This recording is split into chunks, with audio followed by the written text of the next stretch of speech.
acompaña una artista muy particular que realiza una obra de arte que casi toda mujer desea.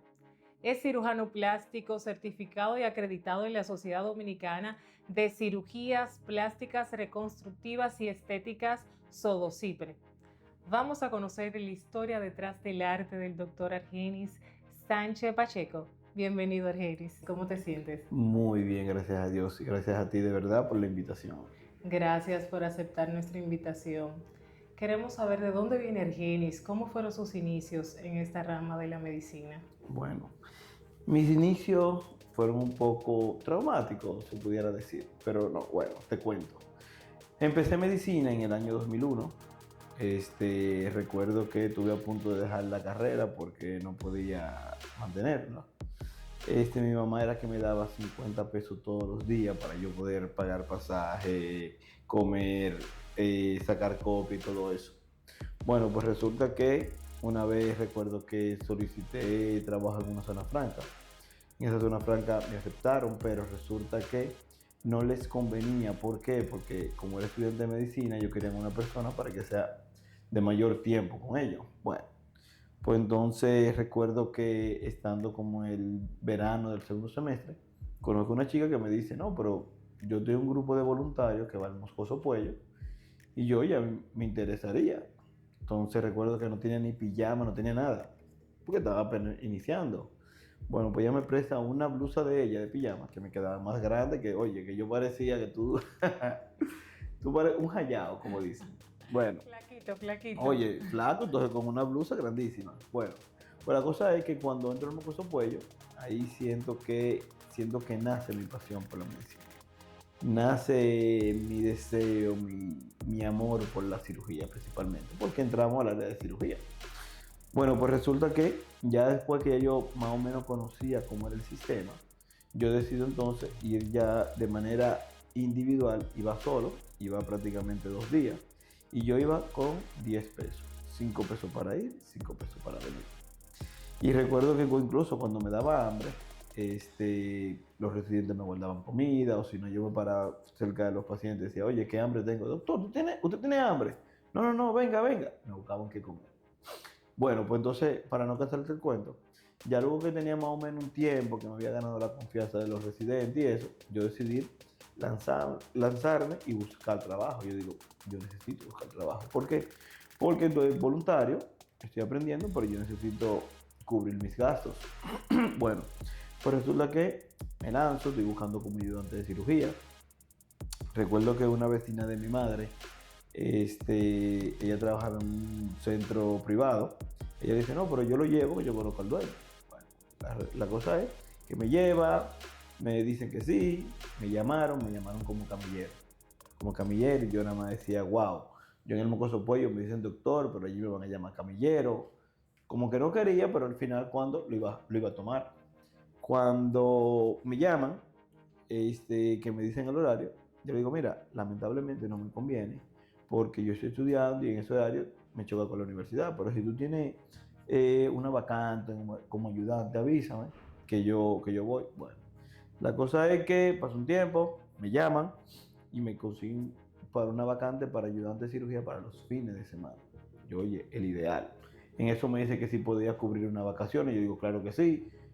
Hago un break de 15 días en la universidad, lo que cubro la vacación, y en eso conozco al doctor Adolfo Sesto, quien es mi mentor, quien me inculca en mí esa semilla en cirugía plástica, quien me enseña, quien es, bueno, mi papá. Yo digo a él que él es mi papá. Y entonces comenzó con él, entraba con él a cubrir lo que llegaba a su ayudante. Y en eso entonces, ahí entonces nace la semilla de la cirugía plástica y el amor por la cirugía plástica cuando entro con él.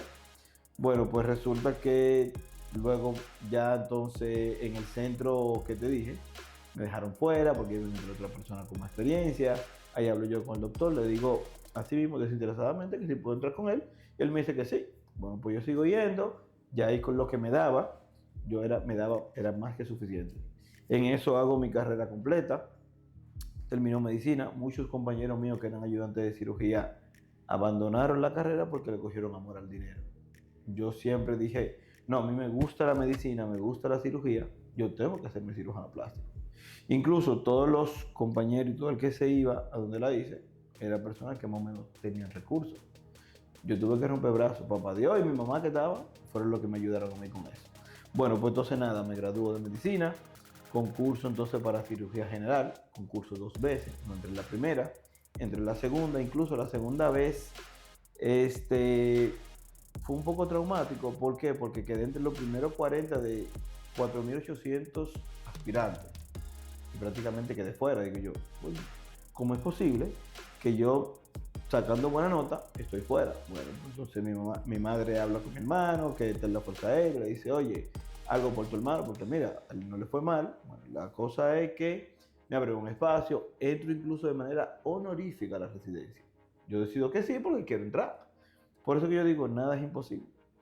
Bueno, la cosa es que entro, ya estando ahí adentro, la busco, consigo que me pongan el nombramiento, hago mis 4 años de cirugía general y luego incluso me recuerdo que como R4 o R3 fui a México concursar para cirugía plástica, no quedé ese primer año, fui recién graduado de cirugía, no quedé y fui la tercera vez, entonces la tercera es la vencida, ahí quedé. Y si no hubiese quedado, hubiese ido de nuevo y iba a concursar. Detrás de ese doctor Argenis que hoy vemos existe un proceso de aprendizaje, de crecimiento, pero la parte de la infancia del doctor Argenis, ¿cómo te identificas? Vámonos esos años atrás. Tú de niño era ese niño que te gustaba y usaba tus cosas médicas, tu equipito médico que tus padres te regalaban. O sea, ¿ese amor a la medicina nace desde pequeño o tenía amor por otra cosa cuando era Mira, niño? 2 anécdotas. La primera es, recuerdo una vez, mi abuela estaba enferma, yo siempre hemos sido una familia cristiana. Y yo recuerdo que yo me puse a orarle, que por su rodilla, qué sé yo qué. Y mi abuela mejoró, claro, mejoró por los medicamentos, mejoró por la oración. Pero mejoró y mi abuela dice, oye, ese niño tiene vocación para la medicina. Tenía que, te digo, 7, 8 años. Y ya un poco más grande, unos 12 o 13 años, recuerdo que una vez encontré una rata, busqué una gilet, la abrí.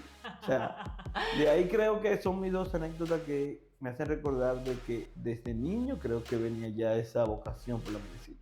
¿O naciste con ese don Creo que sí, medicina? creo que sí. Por el cual, si vemos tu trayectoria, dices que dentro de tu grupo casi todos se fueron por lo monetario, por el trabajo, y tú persististe en ese proceso tan difícil y que hoy te tiene aquí como el doctor cirujano certificado y acreditado. Así mismo es. ¿Cómo un doctor nuevo, recién graduado, quiera incursionar y quiera certificarse aquí en República Dominicana? ¿Cuáles son los procedimientos que debe realizar? Mira, lo primero es cumplir con todos los requisitos que exige la Sociedad Dominicana de Cirugía Plástica. Entre ellos están mínimo 2 años de cirugía general, como mínimo. Yo hice 4, o sea, yo tengo 2 títulos, tengo el de cirujano general completo y tengo el de cirugía plástica. Entonces, mínimo 2 años de cirugía general y 3 o 4 años de cirugía plástica. Ahora bien, lo que pasa es que mucha gente quiere el camino corto. Por ejemplo, hay países que no te exigen cirugía general, como es Colombia, como es Cuba. Entonces ellos se van allá porque quieren hacerlo más rápido, pero entonces cuando llegan aquí chocan con la realidad de que tú necesitas por lo menos mínimo 2 años de cirugía general. Entonces ahí tienes el encontronazo que no puede entrar a la sociedad. Ok, entonces solo tiene que cumplir esos 2 años, ¿tiene algún Mínimo. costo, tiene algo Sí, adicional? claro, porque mira, si te vas fuera del país, casi todas las especialidades tú tienes que pagar fuera. Ninguna te paga. Tú puedes conseguir una beca aquí en sí, pero sabes cómo son lo de la beca. Es difícil. Yo me fui a México sin una beca. Yo me fui, vendí mi vehículo, malos ahorros y papá Dios probé. Pero, ¿qué le digo? O sea, sí le digo que el que quiera estudiar medicina, que quiera hacer cirugía, o quiera hacer cirugía plástica, que lo haga por vocación. Si no siente la vocación y no siente el deseo que le nace, que no lo haga, porque medicina no es fácil. No es fácil, o sea, son muchas horas de sueño, es mucho sacrificio familiar, de tus hijos, que tienes que hacer. Porque la gente solamente ve la parte bonita de que ya tú llegaste a la meta. No, detrás de eso hay mucho sacrificio, pero mucho. En una residencia, que si tú no duermes, que si estás de llamada, que... O sea, es mucho el sacrificio que hay que hacer para poder llegar. Nada es fácil. Por eso me incomodo cuando yo oigo gente que me dice, no, que yo no puedo. Apenas lo intentó una vez, yo fui 3 veces. Nada es imposible. Cuando tú tienes fe en algo y tú tienes deseo de conseguir algo, lucha por tus sueños, que nada es imposible. Y de verdad tú lo consigues. Ten fe y trabaja por eso y lo vas a conseguir. Algo que haya marcado al doctor Argienes en su proceso. Algo que me haya marcado. Eh, una vez, como cirujano general, cubriendo un servicio en el Marcelino Vélez, la impotencia de un paciente que no pude hacer nada porque fue un trauma. Un señor mayor, una guagua lo chocó, fue un trauma de pelvis. El sangrado era tan profuso y tan agudo que no pude hacer nada. Y abrí el paciente para ver qué podía hacer y eso, o sea, eso me marcó la impotencia de tú no poder salvarle la vida a un paciente. Para una paciente realizarse un procedimiento estético, quirúrgico, plástico, ¿tiene una edad límite o tiene una edad para poder realizárselo? Mira, la edad, como decimos, es un número. Porque tú puedes encontrar un paciente que tenga 65 años, que esté en mejor condición que un paciente que tenga 30 o que tenga 20. Eso va a depender mucho de la condición del paciente. ¿Me entiendes? O sea, tú encuentras un paciente de 65 años que no sufre de nada. Tú encuentras un paciente de 30 años que es hipertenso y diabético y obeso. ¿Me entiendes? O sea, va a depender mucho de la condición, más que la edad, de la condición del paciente. ¿Y cuándo sabemos si un paciente califica o no califica para una cirugía? Lo primero es la evaluación. O sea, que el paciente vaya con el médico le hace un historial clínico, le hace su anamnesis, le hace su historia clínica y ahí investigamos y le hacemos una entrevista al paciente. Tanto si sufre de algo, antecedentes personales, familiares, medicamentos, todo. Entonces, ya cuando conocemos al paciente, ahí nos damos cuenta si el paciente califica o no para una cirugía, porque no todos los pacientes son aptos para cirugía plástica. Si el paciente no califica, porque ya sea que sea diabético y no esté controlado, no se puede operar. Si el paciente sufre de tiroides y no está controlado, no se puede operar. Si el paciente es hipertenso y no está controlado, no se puede operar. ¿Me entiendes? O sea, todas las condiciones médicas tienen que estar estables. Por eso hacemos un screening tanto con el cirujano plástico, el anestesiólogo, el cardiólogo, el neumólogo, hasta el psicólogo. Todas esas evaluaciones para ir depurando al paciente y saber que el paciente es apto para operar. Entonces, luego de realizar todo ese procedimiento al paciente, ahí ustedes detectan que no califica. ¿Cómo le afecta emocionalmente a ese paciente? Por eso incluimos la evaluación psicológica, porque si el paciente, a todo paciente yo le digo, primero va tu salud y luego va la belleza.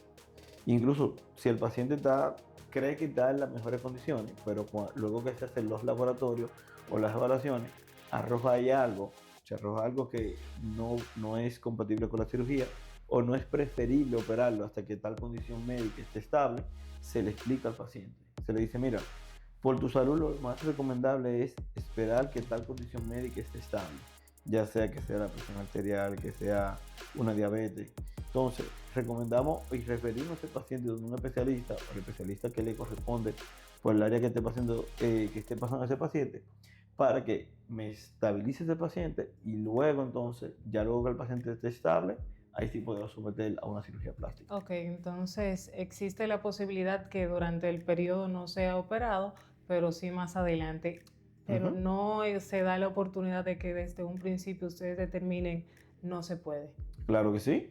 Si el paciente, cuando tú estás en la historia clínica, el paciente ya te dice, por ejemplo, no doctor, yo soy por ejemplo falsémico. Yo soy falsémico y yo manejo un nivel de hemoglobina de 6 gramos. Y automáticamente tú dices, mira, no es recomendable operarte porque son más las complicaciones que puede tener que el resultado que tú puedas conseguir. Entonces, no. O sea, desde un principio, a primera instancia, tú puedes saber si un paciente califica o no. Otra cosa es, si el paciente llega es muy obeso, tú sabes que tú tienes más riesgo que beneficio de operarlo, tú le dices no. te recomiendo mejor que me baje de peso, vamos a hacer una dieta, te voy a referir con un nutricionista. Entonces, cuando tú mejores, tus niveles mejores, entonces ahí te operamos. Y si un paciente desea utilizar algunos implantes, ¿existe una medida para tú determinar qué necesita cada paciente? Sí, mira, tú sabes que eso ocurre mucho, que los pacientes vienen con una idea a veces no realista de lo que necesitan y lo que quieren. Entonces, ¿qué pasa? Siempre que vamos a evaluar un paciente, lo primero que hacemos es tomar medidas. Por ejemplo, si vamos a colocar implantes al paciente, ¿qué nos dice qué número de implantes necesita el paciente? Es la base mamaria. Cuando medimos la base del paciente, sabemos, por ejemplo, un paciente que tenga una base, por decirte un número, de 12 centímetros, ya tú sabes que tú vas a buscar un implante mamario que tenga una base por debajo de esos 12 centímetros, por lo menos 1 o 2 centímetros menor. ¿Para qué? Para que entonces cuando tú coloques ese implante no salga por la región axilar anterior o se vaya medial, para que quede dentro de un bolsillo y no salga de ahí. Hay pacientes que a veces te dicen, no doctor, yo quiero tal volumen, sí, pero tal volumen con un pecho, una más pequeña o un tórax pequeño que tú tengas, no es estético. Entonces, no es muchas veces lo que el paciente quiere, sino lo que necesita. Las malas prácticas médicas, muy común en nuestro país. ¿Qué me cuenta Argenis respecto a eso? Mira, no creo que sean comunes, y perdona, no creo que sean... Cuando tú vas con un cirujano plástico certificado, difícilmente tenga mala práctica médica. Ahora bien, lo que tú puedes tener son complicaciones. Complicaciones que sí están descritas en las literaturas, que están descritas, que pueden pasar.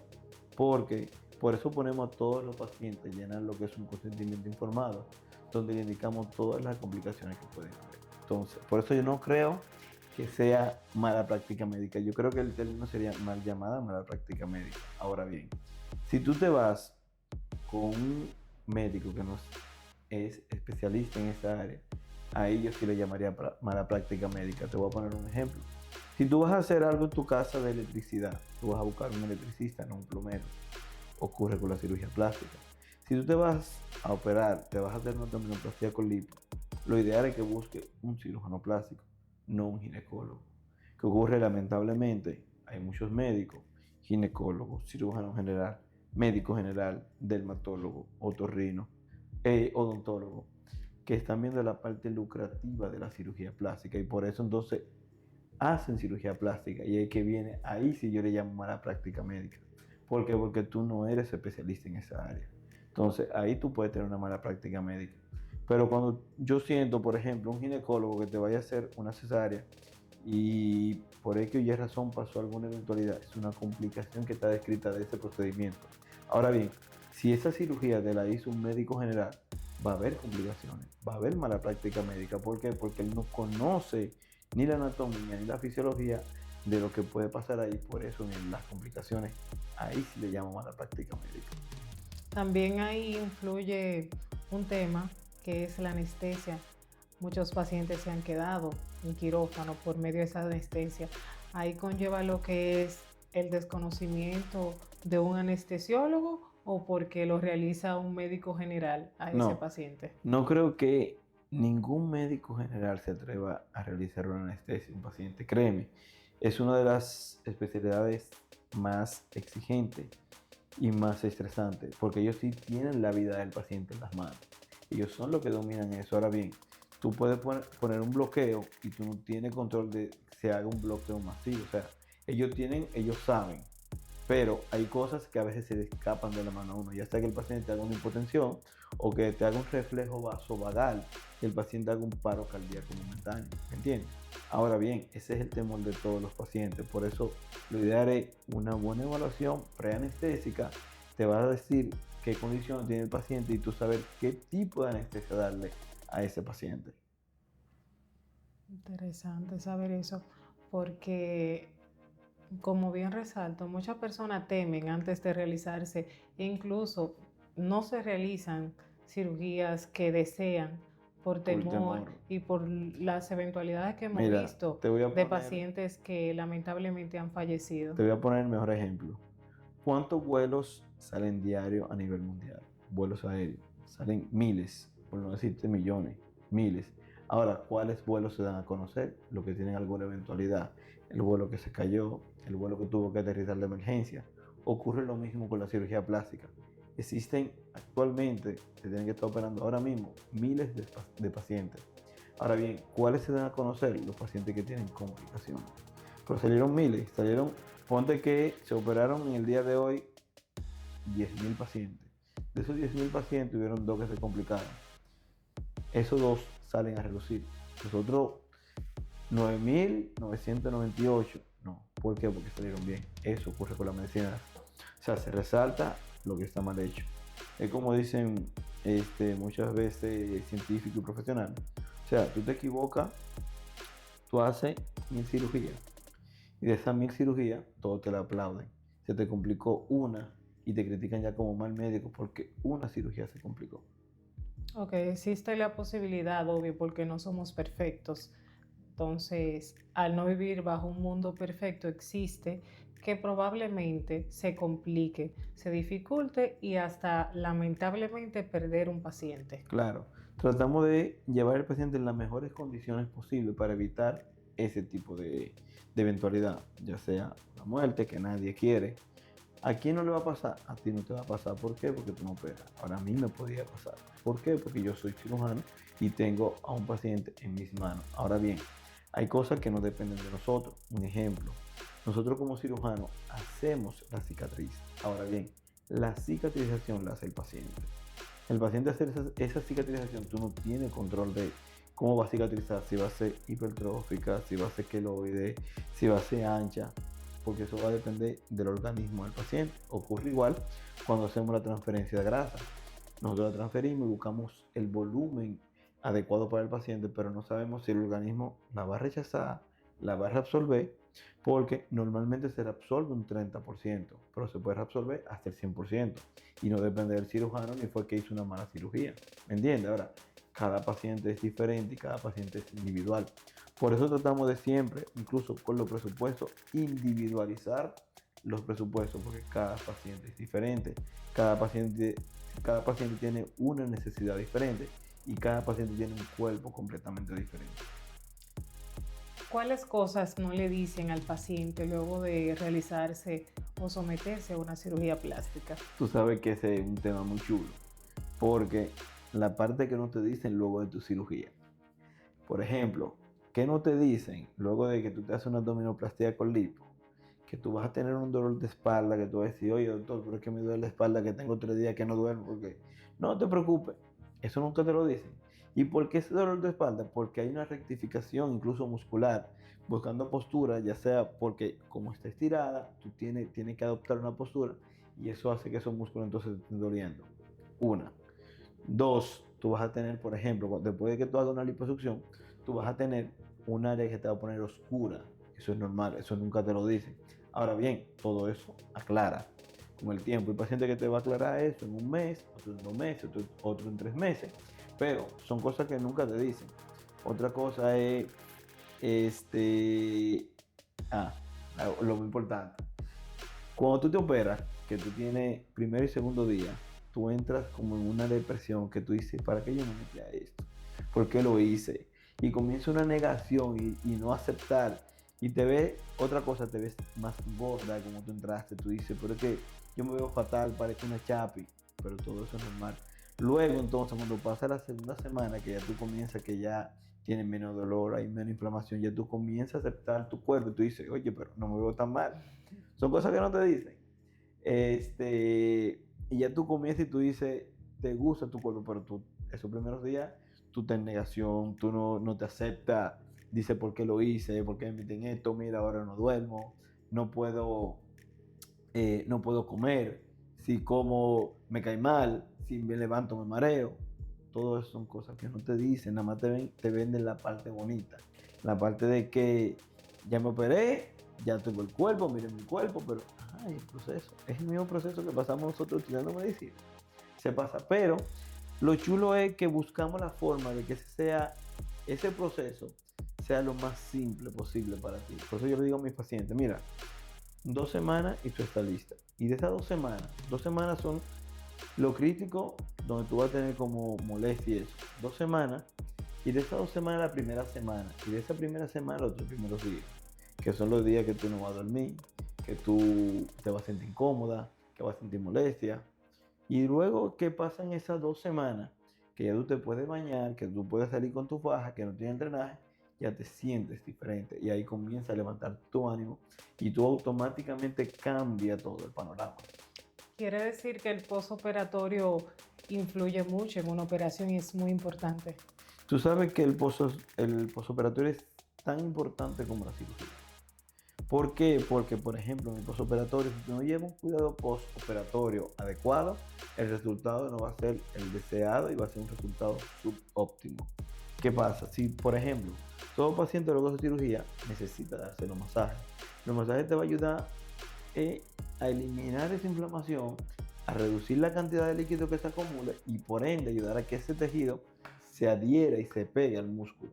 La faja no es la que va a hacer el cuerpo, la faja te va a ayudar a reducir la inflamación, a reducir el dolor y a que ese trabajo que hizo el doctor se pueda pegar y se pueda ver el resultado que queremos. Ahora bien, si tú no usas tu faja, te vas a llenar de líquido, te vas a inflamar, va a crear fibrosis, va a crear irregularidades, hay riesgo de necrosis, hay riesgo de sangrado, que son cosas que el paciente no entiende y sabemos que es incómoda la faja. Por eso incluso yo mi faja a mis pacientes lo indico por 6 semanas, no más de 6 semanas. Creo que es el tiempo prudente que necesita el cuerpo para que esa inflamación reduzca. Claro, el proceso inflamatorio o el proceso de cicatrización interna dura 1 año. En ese año tú puedes tener 6 meses ya que te operaste y a los 5 o 4 meses tú dices, doctor, pero yo estoy inflamada. Es normal. ¿Por qué? Porque el cuerpo entiende y dice, oye, yo tengo un proceso de recuperación. Por ende, yo si a los 7 meses me quiero inflamar, se va a inflamar. Tú nomás te pones tu faja de nuevo y verás que eso reduce. Igual ocurre con la cicatrización. Tú tienes una cicatriz que se ve muy bonita a los 5 meses y a los 9 meses tú dices, doctor, pero esta cicatriz me está haciendo un queloide. Es porque el proceso de cicatrización todavía no ha culminado. Entonces, por eso tratamos de poner todas las instrumentarias, medicamentos, parches, cremas que nos puedan ayudar para que tu cicatriz se mantenga en el tiempo. De forma preventiva. Claro, para evitar que se haga una cicatriz hipertrófica o haga queloide. Interesante. Se llama cirugía plástica y cirugía estética. Es porque influye psicológicamente en el paciente. Se siente como plástico. No necesariamente. La plástica porque tú puedes transformar, tú transformas, tú modificas. Al final somos escultores. Pero no creo que sea el término venga porque tú te sientas plástico, te sientas de mentira, no. Porque incluso la cirugía plástica nace de la reconstructiva, de tú poder modificar un tejido dañado y reestructurarlo, o sea, y nosotros lo que hacemos es esculpir, o sea, mejorar lo que está modificado, alterado. Lo que hacemos es, por ejemplo, te voy a poner un ejemplo para ser un poco más específico. Luego que tú tienes tu cuerpo muy bonito, saliste embarazada, tienes 3 hijos. Por más que tú quieras, ya el cuerpo va a ver el resultado. Lo primero va a haber una diástasis abdominal, que es la separación de los rectos abdominales. ¿Por qué? Porque tenemos varios embarazos. Va a haber una flacidez abdominal. ¿Por qué? Porque esa barriga se distendió, bajó, pero no hubo la retracción cutánea suficiente. Igual pasa con las mamas, con el aumento y la pérdida de peso, los ligamentos de Cooper, que son los que mantienen la mama firme, se caen. Con el ejercicio muy brusco, por ejemplo, el brincar mucho, se lastiman los ligamentos de Cooper y la mama se cae. Entonces, ¿qué hacemos nosotros? Tratamos de reestructurar todo eso y volverlo a su estado natural. Eso es lo que hacemos como plástico. ¿Te ha tocado operar un paciente con biopolímero? Es un tema que viene arrastrando hace mucho tiempo y que vemos en muchas comunicadoras de nuestro país y se han visto muchos pacientes. Mira, lamentablemente, la cirugía de biopolímero creo que es una cirugía que pocos cirujanos les gusta. ¿Por qué? Porque al retirar eso, tú vas a dañar algo. ¿Por qué? Porque tienes que retirarlo ya sea en bloque. Tú sabes que nosotros buscamos la forma de que sea más armonioso y de poner la cosa más bonita. En la cirugía de biopolímero es prácticamente una cirugía reconstructiva. Si tú tienes ya un biopolímero, un efecto por biopolímero, tú tienes que llevarte eso en bloque. Tú tienes que apartar la estética y irte a la parte reconstructiva. y ver cómo tú de manera reconstructiva puedes transformar eso y ponerlo de la forma más estética posible. O sea, sí me ha tocado, no me gusta, pero como te digo, o sea, nosotros estamos aquí para arreglar y mejorar, no para dañar. O sea, lamentablemente en lo que son los biopolímeros, tenemos que, aunque no querramos, tenemos que a veces llevarnos tejido de más y a veces no tenemos tejido ni con qué cerrar. Entonces, no es una cirugía gratificante para nada. No, y que es muy moderno. Ahora vemos que hasta hombres se inyectan biopolímero en su miembro. Mira, lamentablemente igual lo hacen por desconocimiento, lo hacen porque son personas quienes lo hacen, son personas sin escrúpulos, que no saben el daño que le están haciendo a esa otra persona, porque no piensan en ello. Eh, lamentablemente el biopolímero tú te lo puedes poner y puede ser que te haga el efecto a los 3 días, como puede ser que te lo haga a los 10 años, pero va a ser, o sea, van a salir sus consecuencias al final, que es lo lamentable. Entonces lo malo es que ella se infiltra. Esa sustancia que ellos te introducen puede ser aceite mineral, aceite de vehículo, aceite comestible. O sea, que yo, cualquier sustancia, como le llamamos, sustancias remodelantes, pues son sustancias que remodelan, pero son sustancias que no son aprobadas por la FDA y son sustancias que no son con un consumo médico per se. Por eso no lo usan los cirujanos plásticos ni médicos responsables. Quien lo haga, quien te ponga biopolímero, es una persona que tiene desconocimiento, una persona que no sabe de medicina o es una persona completamente irresponsable. Sí, porque vemos que en algunas estéticas actualmente realizan liposucción sin dolor y muchos procedimientos que ni mencionar. Cuando el doctor Argenis ve esas publicaciones, porque se ven en las plataformas digitales, reduce sin dolor y hazte una lipo y ¿tú lo ves eso real o Claro, detrás de eso, porque dice que claro que lo no. muy bueno hay que tenerle miedo? Eso es publicidad engañosa, es lo primero. Es lo primero. O sea, igual como te venden los masajes reductores. Eso no existe. Eso es como que tú me digas que tú crees que los Reyes Magos son lo que te dejaban los reyes cuando tú eras chiquito. No. O sea, no existe el tal masaje reductor, no existe el tal cirugía de que sin dolor, la liposucción sin dolor. Si te fijas, son estéticas donde no son médicos los que te ofrecen ese servicio. O sea, son personas que hicieron un curso de 3 meses y se creen médicos.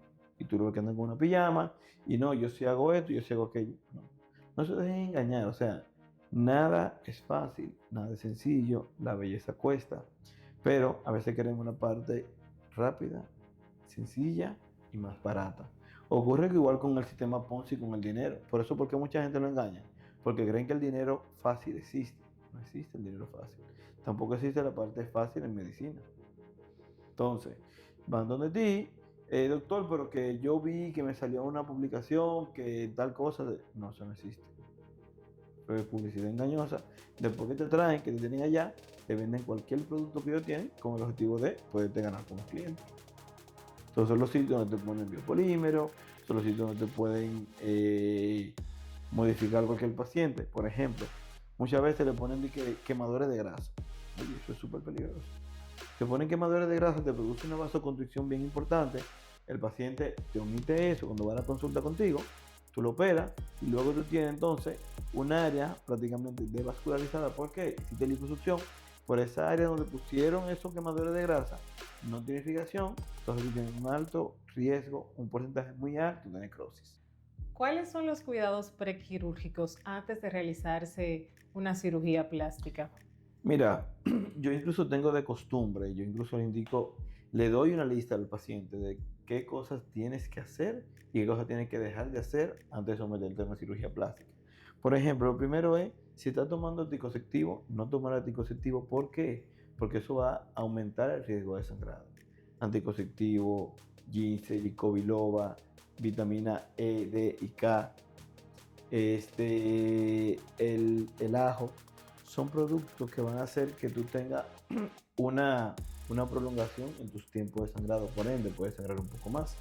Por ejemplo, no tomar alcohol, tu última comida que sea, por lo menos si te vas a operar, entra al hospital a las 6 de la mañana, que tu última cirugía sea a las 7, 8 de la noche, no tomar el sol. ¿Qué otra cosa? principalmente asearte bien antes de irte a tu hospital, eliminar lo que son los esmaltes, llegar al centro sin prendas, pintalabio, esmalte. ¿Qué otra cosa? De lo que le decimos al paciente, No tomar agua. no tomar, sí, claro, nada de líquido. Incluso si tienes que tomar tu medicamento, lo tomas solamente con un sorbito, solamente para que puedas tomarte la pastillita. Pero en sí es prácticamente lo que necesitamos previo a la cirugía que el paciente haga.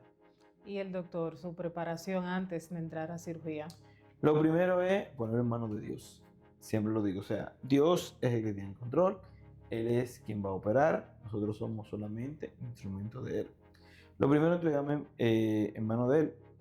Lo segundo, pintar al paciente, marcar al paciente. La marcación es tan importante como la cirugía per se, porque en la marcación es lo que marcamos, lo que tenemos, lo que vamos a resecar y lo que vamos a dejar. Una marcación, por eso tú ves que muchas veces ponemos números, y ese número es al número donde tú vas a llevar, por ejemplo, el complejo areolar pezón, y al número que tiene la distancia de aquella pezón, ese complejo, para tú saber cuánto va a migrar. Marcamos el área donde vamos a hacer liposucción, el área donde vamos a infiltrar la grasa, el área que vamos a resecar. O sea, la marcación es tan importante como la cirugía per se. Tú nunca puedes entrar a un paciente a cirugía sin una marcación. ¿Por qué? Porque entonces tú no vas a saber qué vas a hacer. No es lo mismo un paciente de pie a un paciente acostado. Un paciente acostado te va a cambiar completamente la dinámica de la cirugía.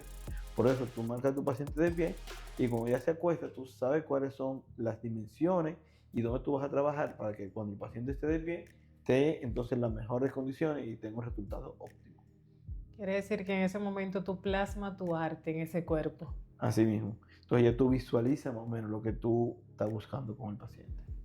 Y esos rellenos de labios que están muy en la vanguardia, que todas las mujeres casi se están rellenando los labios con ácido hialurónico, ¿es eso adecuado para el cuerpo humano? Sí. Mira, el ácido hialurónico tiene la particularidad que se reabsorbe a los 8 o 12 meses. Y es una sustancia muy noble que te ayuda a buscar volumen. Ahora bien, el doctor Argenis Sánchez prefiere colocar grasa más que ácido hialurónico. ¿Por qué? Por varias cosas. Una, la grasa tiene mucho mayor tiempo de vida. Si tú colocas el ácido hialurónico que te va a durar unos 8 o 12 meses, tú tienes la grasa que te va a durar quizás 5, 7 a 10 años. Número 2. Ese número 1. Número 2, tú tienes mayor cantidad de tejido, de grasa, para infiltrar. Con el ácido hialurónico te venden un vial que viene solamente con un cc. Por ende, tú puedes jugar con esa grasa y colocar en más áreas. Otra cosa es que no todo el mundo sabe trabajar con la grasa. Por eso prefiero utilizar grasa, porque si tú ves que en todas las estéticas te quieren poner ácido hialurónico, en cualquier esquina te quieren poner ácido hialurónico, pero como el intrusista no sabe trabajar con grasa, yo prefiero trabajar con grasa. Marcas la diferencia con la grasa. Completamente. El Botox. Veo que muchos pacientes utilizan Botox, hilo. Argenis recomienda esos procedimientos. La toxina botulínica, sí. La toxina botulínica o Botox. El Botox es el nombre comercial.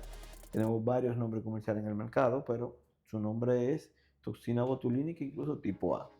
Sí les recomiendo, ¿por qué? Porque yo siento que mientras más temprano comiences a cuidarte, más postergamos el envejecimiento facial. ¿Qué pasa? El envejecimiento facial ocurre por varias cosas. Lo primero es por el fotodaño. El sol es lo que más daño nos hace, número 1. El abuso de sustancias como el alcohol, la droga y el cigarrillo hacen que se ponga más vieja la piel. La falta de hidratación. Entonces, ¿por qué indico la toxina? Porque tú puedes ayudar a ese cuerpo a retrasar ese envejecimiento. Por ende, tú vas a tener un paciente con mayor edad que va a parecer mucho más joven. ¿Quién no quisiera verse más joven? Todo el mundo. Ahora bien, con relación al hilo de los hilos tensores, si te fijas, creo que no hay ningún cirujano plástico que lo utilice. Lo utilizan igual en estética, odontólogos, pero cirujano plástico no. ¿Por qué? Porque crea una relación inflamatoria muy importante. Y al final no tiene el resultado que te venden en la calle, que te dicen, no, tú vas a tener un resultado y te hacen un Photoshop, te venden una imagen que va completamente divorciada con la realidad. Pero no, Nosotros preferimos hacer la cirugía y vemos si el paciente sí necesita o con un poco de relleno tú tienes para modificar esa flacidez que tenga ese paciente. ¿Cuáles son los pacientes que más opera el doctor Argenis? ¿Féminas o masculinos? Mira, en general creo que las féminas son las que más se operan, pero ya tenemos un volumen muy alto de hombres porque ya las tendencias han cambiado.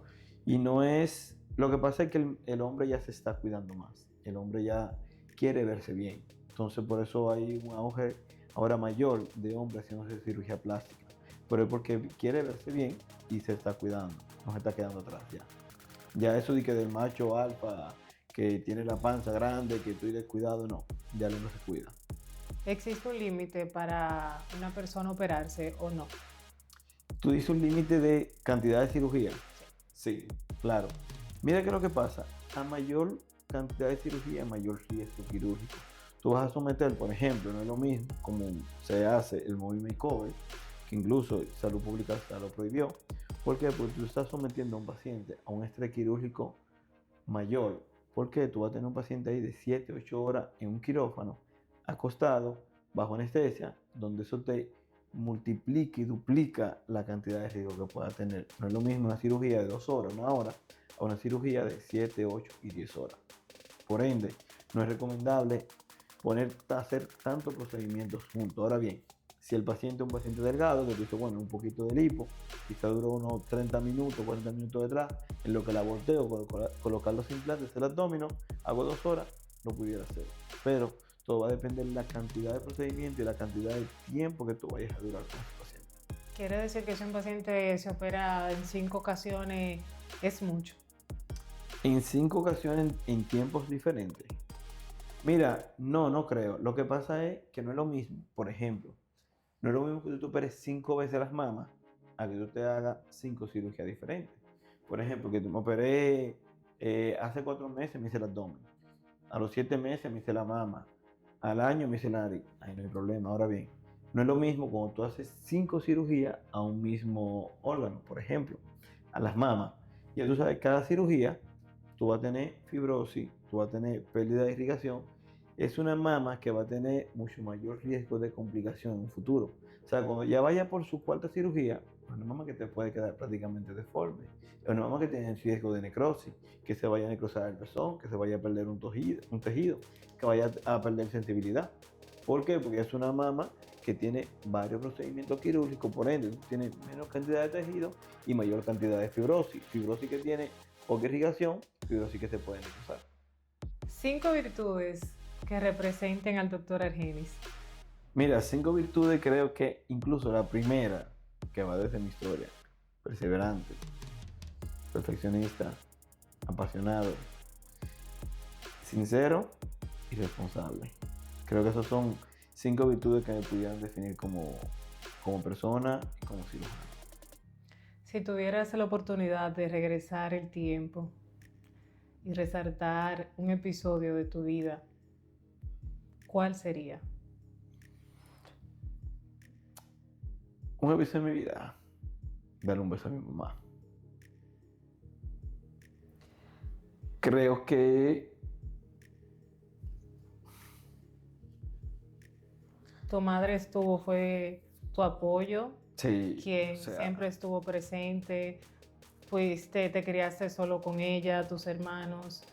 Ella fue la que siempre. Sí, que mi papá murió, yo tenía 12 años, trabajo desde los 12 años. Mi madre murió, yo prácticamente graduándome de cirujano plástico el mismo año. Nace mi hijo, muere mi madre y yo me gradúo. O sea que fueron 3 golpes juntos. Y creo que si yo pudiera regresar el tiempo atrás, sería para dar un beso y decirle que la amo. Qué lindo. Pero tu madre logró verte graduar. Ella decía que ella no se moría hasta que verme a mí graduar. Ya me faltaba ya había terminado, solamente era cumplir requisitos para graduarme. Lástima que no pudo ver ese día de la graduación, porque ella murió en febrero y yo me gradué en marzo. Pero sí, o sea, y todo lo que tengo, todo se lo debo a ella. Qué lindo. ¿Por qué debería un paciente operarse con el doctor Argenis? Creo que porque soy responsable, porque soy sincero, porque soy apasionado. Por la misma virtud de que te dije, creo que esas son las características que pueden definir, me pueden definir y por las cuales un paciente puede decidir operarse conmigo. Un mensaje para esos pacientes que hoy te ven y que quieran y que les ratifique confianza operarse. Nada, que siempre vayan con una idea realista de lo que quieren hacerse. Siempre vayan, no solamente conmigo, ve y busca un cirujano plástico certificado. No ponga en juego tu salud, tu vida, tu seguridad, por quererte ahorrar unos cuantos chelitos, por decirlo así. Y nada, la vida es corta, vive. Si tienes deseo de hacerte algo, háztelo. Porque a veces postergamos mucho las cosas porque ya sea por miedo, ya sea por dinero, ya sea por cualquier otra cosa. Y lo único que nos regresa es el tiempo. Y la vida es muy corta, hay que vivirla. ¿Cómo pueden contactar al doctor Argenis? ¿Cuáles son tus redes sociales? ¿Dónde estás localizado? Mira, me encuentran en las redes sociales como doctor Dr. Argenis Sánchez P. Ahí pueden ver parte del tipo de cirugía que hacemos. Estamos ubicados en la Torre Profesional Corazones Unidos, piso 7, suite 704. Antes de finalizar, le tenemos una sorpresa para un televidente. Vamos a sortear en colaboración con el doctor Argenis. Mira, vamos a dar lo que es una sección de Botox. Ay, ay, ay. Eso va para un paciente, ya sea masculino o ya sea femenino. Vamos a Así cambiarle que la vida. la señorita se va a encargar de buscar quién es el agraciado y vas a tener una sección de toxina botulínica conmigo.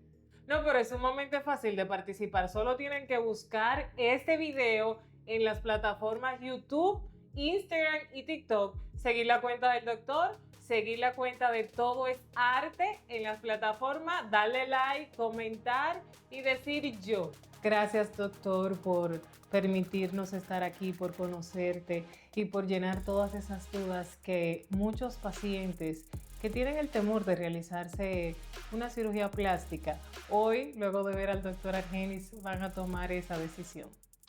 Y despedimos este hermoso programa con una frase del famoso pintor italiano Leonardo da Vinci, que dice: la belleza perece en la vida, pero es inmortal en el arte.